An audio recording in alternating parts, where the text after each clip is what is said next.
Okay, so I am driving a couple of hours away to Milton Keynes to take my daughters to see their friends and also my goddaughters, and I've just been having a few thoughts. I thought, why not record a little video, share it with other people. So last night I was talking to one of the health and wellness consultants within my team, who's been in my team since the very beginning, so with me as well. We both kind of learnt together, a group of us have done, and she sort of said to me, you know, what do you do when your whole team sort of decides that they don't want to do this anymore for whatever reason? And so it's got me thinking a lot about that.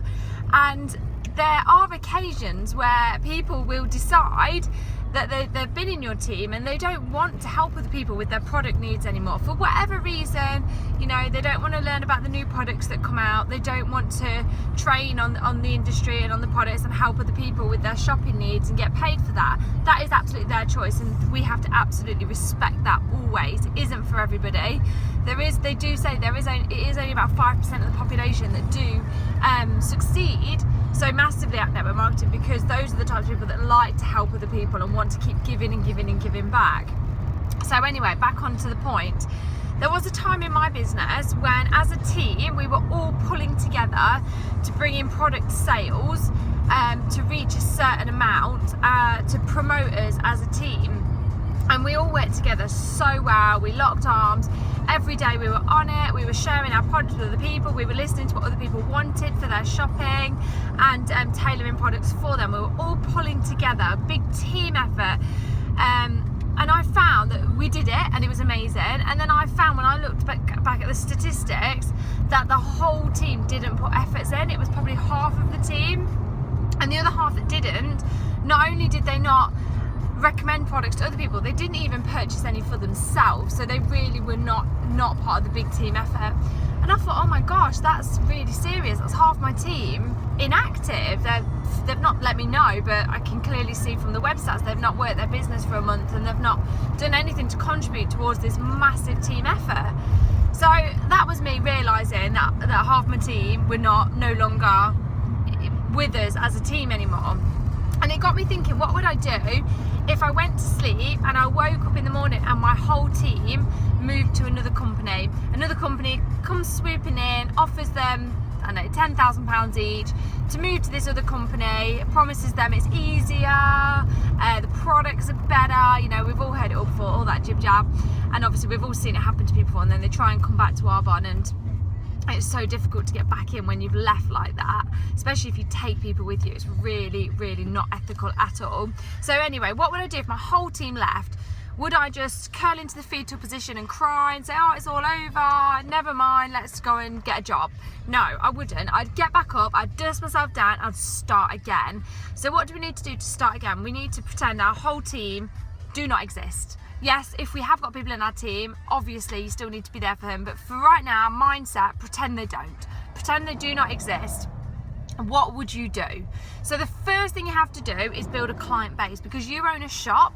Your shop is online, but think of it as though you own a shop in town and your overheads are, say, £1,000 a month, maybe even more. That's how you have to think about your mindset.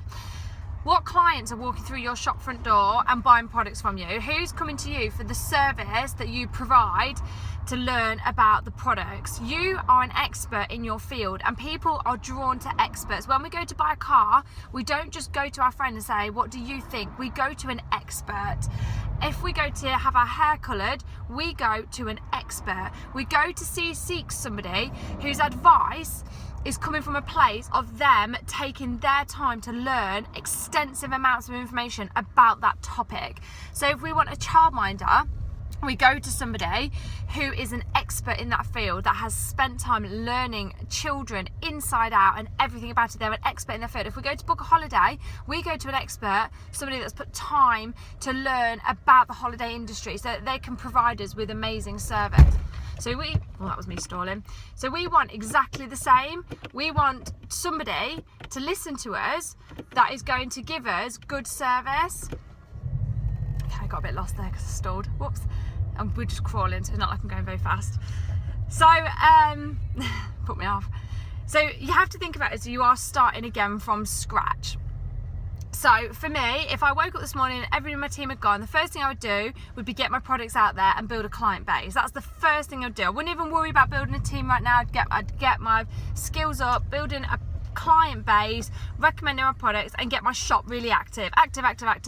Regular clients that are happy, customers that want to reorder, they love the service they get, and then they're going to tell other people, and then your client base is going to build. Once you become an expert with your product sales and your client base, you can then teach somebody else those skills. You can't teach somebody the skills that you don't have. So you need to learn them first. Then you teach somebody else those skills. I mean, they can learn with you, by all means. That's how I've built my business. My team have learned with me in the beginning, and we've done it together, but we really have done it together. So I've been out there learning and then telling them what I found. So learn the skills to have a thriving business, and then teach other people that want to do what you're doing. They want to give back, how to do it. So you really do have to kind of pretend to yourself, my whole team is gone, it's just me. My children, the bills need to be paid. My children need to see me get back up and dust myself down. How do I just keep going?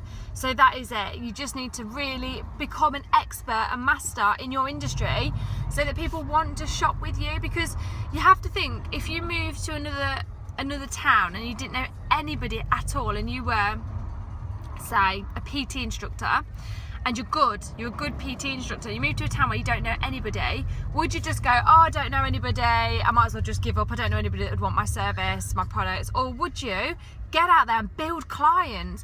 You know, we hear people say all the time, you know, I've run out of people to talk to, or I've spoken to everybody said that they're not interested.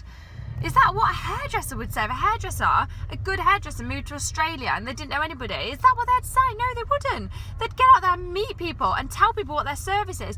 You have to remember, you have some amazing products and a fantastic service, and people are want to pay money for what you're offering. If you're a childminder, a cleaner, a PT instructor, a lawyer, a solicitor, a nutritionist, you provide something of value that people want to pay for. So it's no different. You need to get out there and show people the service that you're providing is exceptional, and that they're going to get good value for money. They're going to be paying for some fantastic products. Attached to that is the service that you provide. They're going to get treated like VIPs.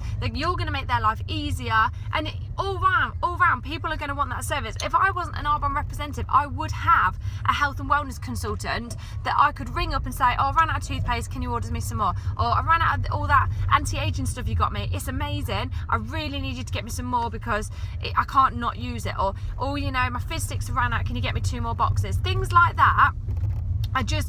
You want that. You want somebody that's going to be there to help you with all of your product needs, and you've got that service. If you're not going to provide that service to the people that you're going to meet, somebody else will. That's the bottom line, somebody else will. So make sure that you get really, really good at providing the best service for people. You're an expert in your field. You're not an amateur anymore. You're growing from being an amateur to an expert, and you're providing that service for people. So good luck, pretend your team's disappeared, and start from scratch tomorrow. Just start from scratch, and then your main focus will be on your personal business, and not worrying about what your team are or aren't doing. Just focus on what you're doing. Good luck.